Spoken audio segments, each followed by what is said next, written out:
Takk fyrir að horfa á Apologia í dag. Þá ætlum við að fara að díla við nokkuð sérstök vers í Biblíunni. Getur verið að Guð hafi ákveðið að senda Birni á lítil smábörn fyrir það að gera grín af því að spámaðurinn Elísa var með skallablett?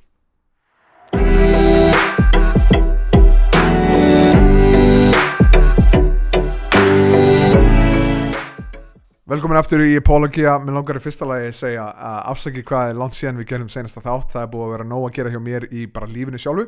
Búið að vera nóg að gera heilsu vandamálin hjá krökkum mínum og annað, en mér langar að byrja aftur með Apologia og mér langar að breyta formatinu aðeins. Í staðin fyrir að reyna að takast á við spurningar og reyna að svara þeim á eins stuttum tíma og við mögulega getum og reyna að halda myndböndunum undir 5 mínútum, þá langar mig einfallega að leyfa okkur að taka smá tíma til þess að díla við spurningarnar á dýpri hátt, þannig að við þurfum ekki að reyna að koma öllu út og æla þessu út á mikrofónin til þess að koma öllu frá mér sem að mögulega var hægt að segja ákveðna spurningar, heldur að taka tíma, og sum myndbönd geta verið undir 5 mínútum en sum myndbönd geti farið aðeins lengra yfir 5 myndbönd, þannig að við ætlum að breyta þessu. Þannig að afsakið biðina ef þeir eru búin að bíða eftir fleiri myndböndum. Ef þú vilt senda inn spurningar á Apologia þá getur þú sendt mér e-mail á apologia@lovestoone.is og við tökumst á við spurningar þínar hér í þessum þætti. En það sem ég langar að fara að byrja á núna þegar við erum að byrja aftur á þessu er saga sem að margir trúleysingjar hafa notað til þess að segja: trúir virkilega þessu bulli? Og í annarri konungabók öðrum kafla í versum 23 til 25 þá segir þetta: þaðan fór hann, það er að segja Elísa, spámaður Guðs, eftir að hann tók við af Elía, upp til Betel. Þegar hann var á leið upp eftir komu smástrákar út úr borginni, gerðu gys að honum og kölluðu til hans: komdu upp eftir, skalli, komdu upp eftir, skalli. Hann sneri sig við, leit á þá og formælti þeim í nafni drottins. Þá komu 2 birnur út úr skóginum og rifu sundur 42 af drengjunum. Þaðan fór hann til Karmelsfjalls og síðan aftur til Samaríu. Þannig er talað smákrakka sem koma eftir honum og þeir gera gys á honum fyrir að vera skallaðir, að hafa skalla, og hann bölvar þeim, hann formælir þeim í nafni drottins, og út úr skóginum, býst ég við, koma 2, kemur fram í textunum, út úr skóginum það koma 2 birnur og rífa í sig 42 krakka eða 2 drengi. Nú, það sem ég hef pælt í lengi er hversu gamlir eru drenginir sem við erum að tala um. Á ákveðnu leiti þá sjáum við að í rauninni punkturinn á bakvið þetta hér eru einstaklingar, Betel. Ég held að það sem liggur á bakvið þessa niðurlægingu hjá þeir: komdu upp eftir, skalli, komdu upp eftir, skalli. Það eru margir sem pæla í hvaða varandi skallan sem á að vera svona rosalega mikið móðgun. Sumir segja að þetta tengist húðsjúkdómum í Gamla testamentinu og þeir eru að segja að hann sé með húðsjúkdóm fyrir að vera skallaður. Aðrir segja að það sé að vera líka honum við spámannin sem að hann var lærisveinn af, sem var Elía, sem kom á undan honum. Og í fyrir annarri konungabók 1.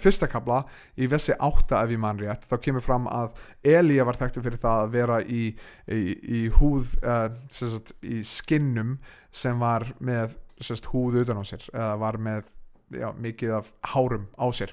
Þannig að það sé verið að pæla í því: er verið að gera lítið úr honum út af því að það er verið að miða hann við Elía, er verið að gera lítið úr honum því að það er verið að segja hann sem eitthvað húðsjúkdóm, og svo komdu upp eftir, hvað þýðir það? Er verið að segja út af rétt áður en að Elísa lendir í þessum stað, þá segir að Guð hafi tekið Elía upp af himni. Þetta er mjög skrítið sagði út af því að þetta er í rauninni eina af þessum fáu tilvikum í Biblíunni þar sem við lesum ekki einhvern einstakling sem deyr, heldur að hann er bara tekin upp, og það eru margir sem lesa mjög mikið í það og hvað það þýðir allt saman. En eru þeir að reyna að segja þar komdu upp eftir, eða í rauninni farðu bara eins og Elía fór, nennur please að fara? Aðrir haldaði fram að þarna sé verið að tala komdu upp eftir, komdu upp og tilbyrðu falskguði með okkur, herra skalli. Í rauninni sé pælingin. En mig langar að fókusa á orðin. Við vitum að þetta er móðgun, við vitum að það er að gera grín á honum. Það segir í textunum: þau gerðu gys að honum og kölluðu til hans: komdu upp eftir, skalli, komdu upp eftir, skalli. Og þannig að það er verið að gera grín á honum. En það sem ég langar að fókusa á og ég held að punkturinn á bakvið þetta sé að þarna eru einstaklingar að tilbiðja falsguði stundum á ógeðslegan hátt.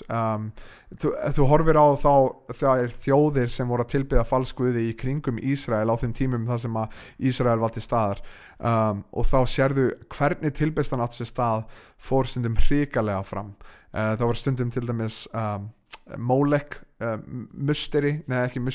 líkneski sett upp sem var gerð úr járni, og það var hitað líkneskið upp þannig að það glóaði, og svo var fórnað stundum frumburðarsinunum og annað eins á líkneskunni með því að láta það í hendur líkneskisins þangað til að barnið brann til dauða og annað eins. Þannig að þarna eru einstaklingar, ég er ekki búin að kanna nákvæmlega hvernig þeirra tilbeiðsla leit út, en það eru ógeðslegar tilbeiðslur sem koma fram í þessum trúarbrögðum í kringum Ísrael á þessum tíma, og þeir eru að segja og þeir eru að trúa þessum falsguðum og gera gys að þessum eina spámanni Guðs, og þannig eru þeir að gera gys að Guði sjálfum, þannig að hann sendir birnur til þess að koma og drepa þessa 42 einstaklinga, eða allavega 42 af þessum einstaklingum sem voru til staðar. Það er ekki tekið fram hversu margir einstaklingar voru til staðar, það er tekið fram að 42 af drengjunum dóu.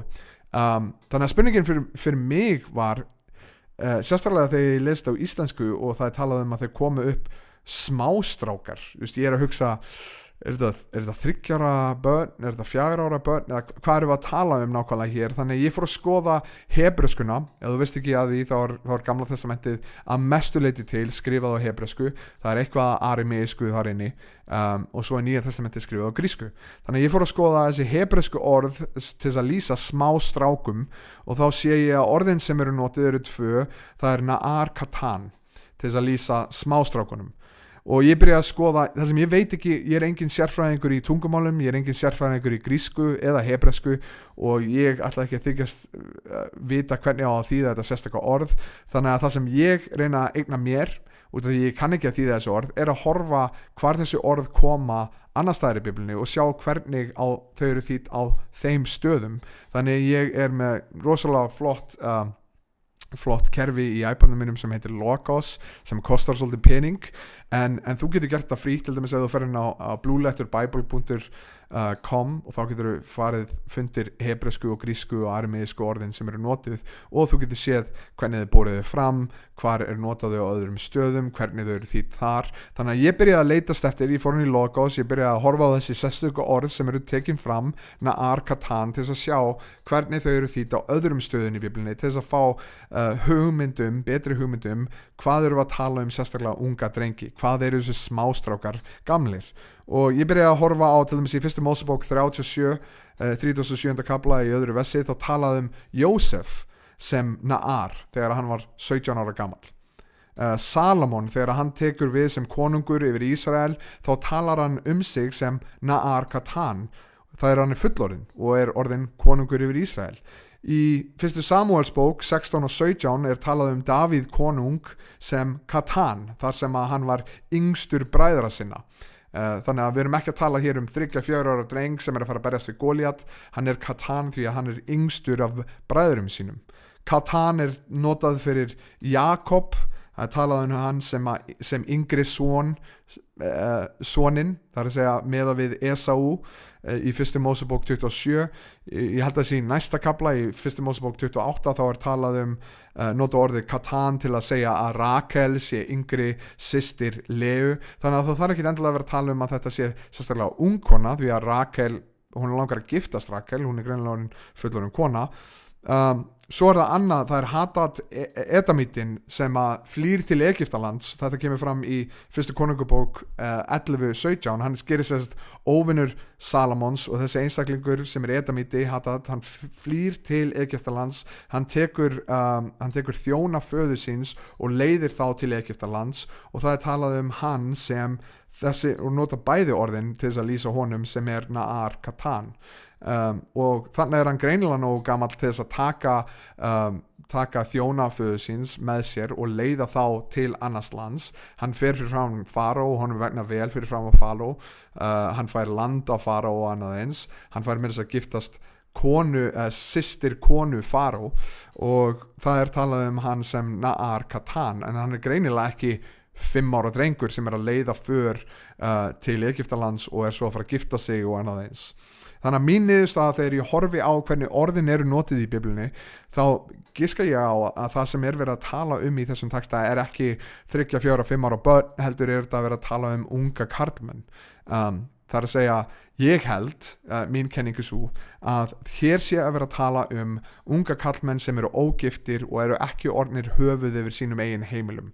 Það að segja, það ekki talað þá sem feður, það ekki talað þá sem eiginmenn eða húsbónda eða neitt af þessu, heldur út af því að þeir eru ógiftir, þeir búa ennþá hjá foreldrum sínum, þeir eru ekki búin að gifta sig og taka yfir sínum eigin heimilum og ekki þannig orðnir karlmenn í þessu samhengi, að þá sé verið að nota þessi orð Na'ar Katan til að lýsa því að hér eru ungir karlmenn sem eru að gera gys að spámanni drottin sem Elísa, hann bölva þeim og þessar birnur koma út úr skóginum og 42 af þessum ungum karlmennum sem eru að gera gys að Elísa, þeir enda með að deyja. Þannig að ég held að besta túlkunin á þessu versi sé einmitt það að hér verið að tala fullorðna karlmenn sem eru að gera gys og Elísa snýr sér við, hann bölva þeim og Guð mæti þeim með sínum dómi. Og ég held að það sé bara besta túlkunin á þessu versi.